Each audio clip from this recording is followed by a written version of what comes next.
Awesome. Thanks everybody for checking this video out wherever you are in the cyberverse. My name's Brian Hinsey. I'm the VP Member Services and Operations here at the National Credit Union Information Sharing Analysis Organization. We go by NCU ISAL for short, and we are one of the co-planners of the CU Intersect conference. And today I am joined by Mr. Mark Sangster from Adlumin. Mark, good morning.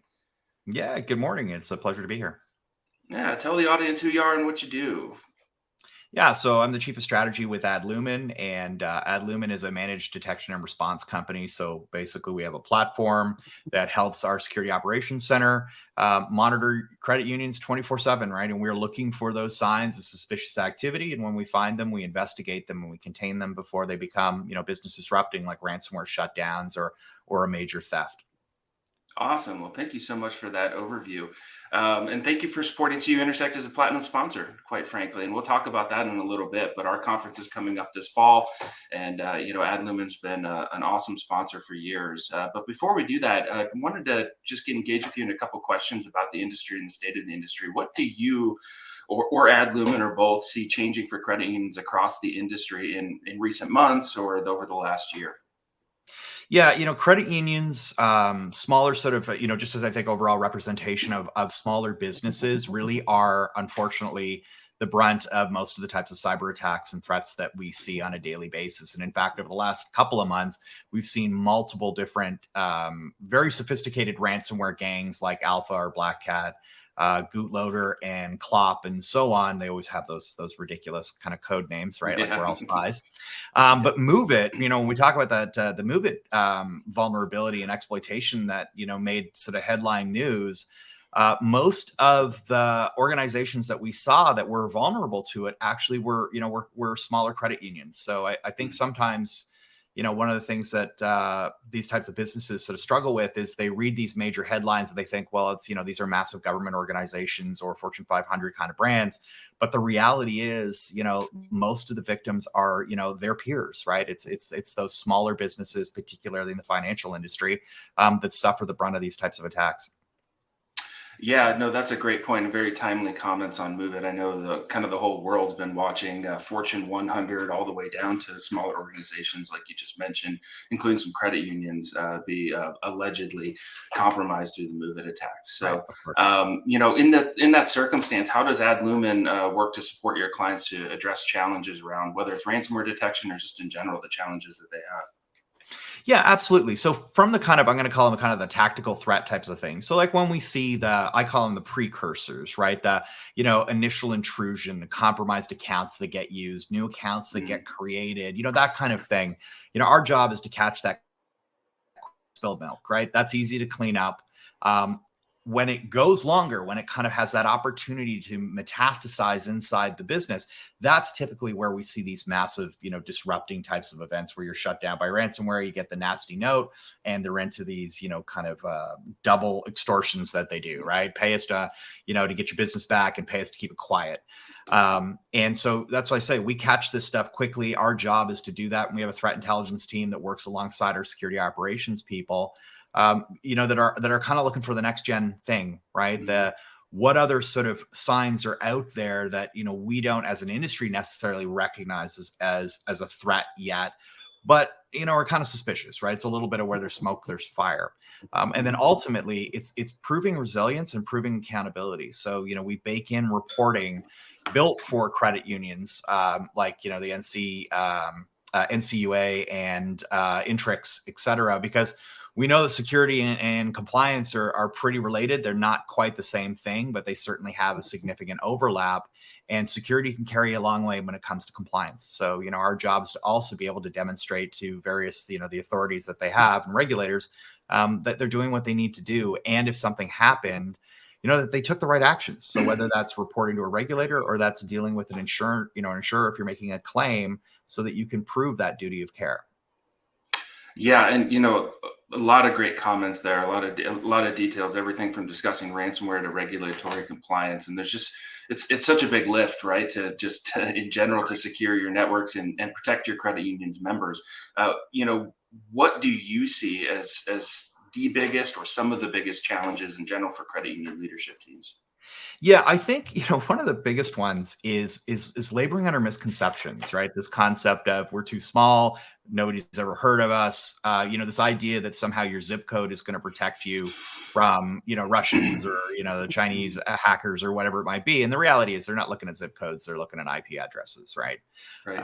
And so I think when unfortunately, when you kind of have a bit of these sort of misguided views where, you're getting your news, I'd say from, the top media, where a lot of the details are missed. It gets boiled down into a single factor, and that's certainly not how it works. And so a lot of times it's that, and it's communication, right? It's the technical teams, whether they're external service providers or whether they're IT people working in the credit union itself, and translating the ones and zeros into the dollar signs and cents of risk. And that's often where I see it break down. And that's where I spend a lot of my my time, is sitting at those tables, brokering those conversations and helping to, kind of be the Rosetta Stone, right? To translate, like I said, the data or the tech into business risk. Because ultimately, cybersecurity is not an IT problem, it's a business risk.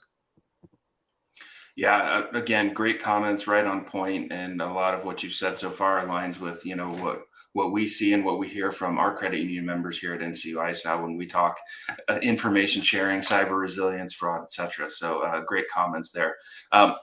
Let's jump into the conference. Really excited to be in Newport Beach this fall. California, of course, being a wonderful place, and our second iteration of the CU Intersect conference since it was rebranded from the NCU ISA annual conference.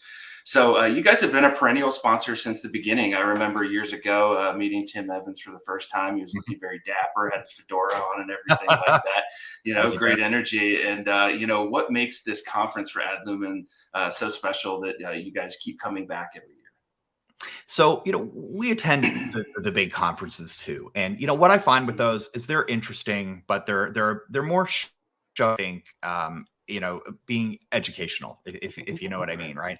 And what I love about shows like CU Intersect, as an example, is that you're bringing, it's a peer-to-peer community. And it is about community, I think, because you have that opportunity to really discuss the specific challenges that, that the industry faces, and even right down to that micro level of its credit unions. It's not just financial services in general, because of course the things that that affect insurance companies, not the same thing that affects a credit union, and or even sort of the larger banks. So having a forum where we can meet with those or with that community, where we can kind of contribute, and and we really enjoy being being there as a thought leader, right? It's I always talk about tell, not sell. It's like, talk about what's happening in the industry, understand their challenges, make that a two-way conversation. And I find CU Intersect over the years has been an excellent venue for doing that.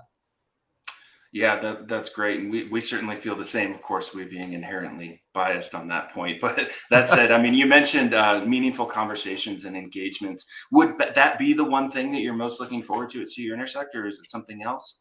Yeah, that's it. I mean, I always enjoy meeting with customers or prospects or, any of the people in the industry. And it's about hearing their stories, right? What keeps them up at night? What are they most worried about? It's those, I don't want to say soundbite, but, those pivotal comments that really resonate. And, either we have a solution for that, and I can say, hey, you know what, I can solve that problem for you today. Or it's a gap, and I can bring that back because, I have learned, through my career, you got to be in with the customer, right? You can't do this from, your cubicle or your home office nowadays. You got to be in the trenches with them, and you got to get muddy. Otherwise, you really, you can't empathize, right? You really don't know what it's like from their perspective. Yeah, absolutely. I couldn't agree with you more. So you also mentioned in some of your previous comments, being there as a thought leader. So you guys are going to be, I think you specifically, Mark, are going to be addressing the cohort audience, the entire conference there. What do you plan to discuss in your keynote address at CU Intersect this year? Yeah. So, what I like to do is take these complex kind of topics like cybersecurity, right? Because there's no silver bullet, and distill them down into, a handful of kind of key points that they can take away that are actionable. And for anybody who's seen me speak, I love to use either, pop culture or movie references. And the reason I do that is, if I can take a story from outside of the industry and I can tell it, it's a neutral forum for discussion, right? So, no one has to worry about budget, or are they trying to build their team, or, some kind of, ulterior motive. The reality is we can all agree to like, what was the factors, what caused this, how could we avoid it? And then you bring that back to the industry to say, okay, so now let's pivot. Now, what does it look like for you? How would we look at those same problems? How would we solve them in your context? And I find doing that, like I said, it neutralizes the kind of conversation. And, I'm a storyteller. So I love doing that. And I love, again, getting the feedback. And it's always a great chance to, give out some free books to see if they can, they recognize a quote or, any of those kind of things, right? Yeah. It's just good for engagement. Yeah, that sounds awesome. And we're really excited about our lineup, including yourself this year. We're about to announce some other keynote speakers from outside the industry, bringing that relevant context that you just talked about too. And it sounds like you're going to do it from both angles, right? Being a representative as a security organization inside of the credit union space, and also bringing that relevant context from outside the community space as well. So, that said, again, we're really grateful for you guys to be supporting us with the Platinum sponsorship. And we're about to wrap up here. You've done a wonderful job, and you've really touched on some critical points, I think, for the credit unions who are going to be watching this after the fact. But is there anything else in closing that you'd like to tell the viewers about Adlumin, credit union resilience, or just in general? Yeah, absolutely. Look, cybersecurity is a complex topic. It is constantly changing. The threats evolve, right? The technology that you can use to protect yourself changes. And, regulators are like an echo responding to the boom of, the criminal activity. Mm-hmm. You don't have to go it alone. Companies like Adlumin, we're here to help you. And, that's why I look forward to shows like CU Intersect and doing these keynotes, because it's that opportunity for us to be together, right? And you sort of recognize that we're partners in this solution. You're not facing this alone. And I think that's the big message. Well, awesome. Well, excellent job, Mark. Thank you so much. And for everyone out there considering whether or not to come to CU Intersect, you need to come to CU Intersect. It is an awesome credit union conference, and we're going to be talking about so many of the things that Mark discussed and more. If you want to learn more about our conference, we do have a designated website. It's cuintersect.com. Otherwise, you can always head over to the NCU ISAO's website, which is ncuisao.org, and then /events. And we have some designated and dedicated information about our conference there as well. And then you can link over to the website and find out how much it costs. We have early bird registration open right now through August 15th. If you register before August 15th, actually, you're going to get entered into a raffle to get 4 Disneyland tickets. This conference is beautiful Newport Beach. It's only about 20 minutes south, maybe 30, depending on traffic from Disneyland. So join us for that as well. But with that said, thank you so much for your time, Mark. I know, everyone's so busy, so we can't thank you enough, not just for your support, but for taking the time to do this interview. And we really are excited to share your perspectives out there on social media and everywhere else, and can't wait to host you at CU Intersect.